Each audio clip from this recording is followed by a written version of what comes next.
टांगों की सोजिश क्या है और टांगों में अगर सोजिश है तो ये किस चीज़ की अलामत है और इसमें कौन कौन से आपकी बॉडी के अज़ा मुतासिर हो सकते हैं जो कि टांगों की सोजिश करवाते हैं। आज उस पर थोड़ी सी बात करते हैं। मैं आपको बताता चलूं कि जो टांगों की सोजिश है वो दो तरह की हो सकती है।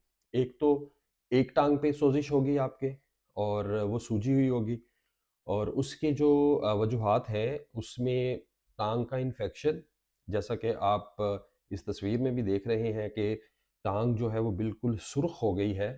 और दूसरा ये है कि टांग में जो है वो क्लॉट आ जाता है।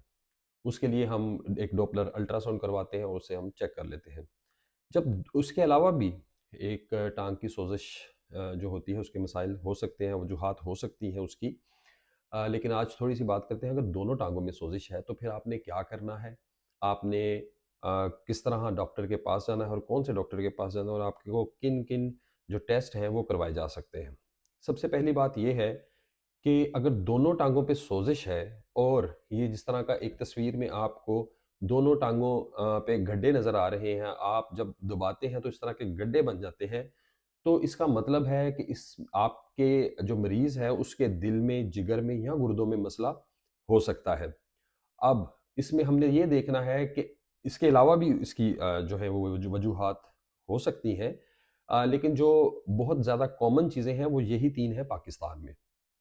इसमें फिर हम लोग एक स्टेप बाय स्टेप टेक्नीक के साथ जाते हैं, मरीज़ से पूछते हैं। अगर शुगर है तो वो ज़ाहिरी बात है कि आप पहले उसका गुर्दे और दिल की तरफ जाएँगे, और अगर पेशेंट को खुदा न ख़ास्ता हेपेटाइटिस बी या सी है, तो फिर हम जिगर की तरफ जाएँगे। तो इसमें दिल के टेस्ट, गुर्दों के टेस्ट और जिगर के टेस्ट करवाए जाते हैं, और फिर तशख़ीस होती है कि इसमें कौन-सा जो जिस्म का ऑर्गन है वो ख़राब है।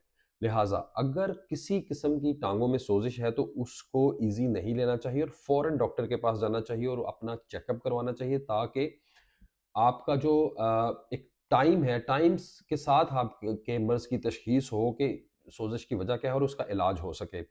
वक़्ती तौर पे डॉक्टर साहिबान जो हैं वो एक पेशाब आवर अद्वियात देते हैं। जिस्म से पेशाब निकलता है, जिस्म से पानी निकलता है और जो सोज़िश है वो कम हो जाती है। लेकिन याद रखें, ये जो अद्वियात हैं ये इलाज नहीं है उस बीमारी का। ये सिर्फ़ और सिर्फ़ जो अलामत है एक पाँव में सोज़िश, उसको कम करेगी। और अगर साँस में तकलीफ़ होती है, वहाँ पे भी फेफड़ों में भी पानी आ जाता है, तो उसको भी कम करेगा। लेकिन ये इलाज नहीं है। इलाज तब होगा जब इसकी तशख़ीस होगी कि असल मसला कहाँ पे है, कौन-सा ऑर्गन ख़राब है, और फिर उसको ठीक किया जाएगा।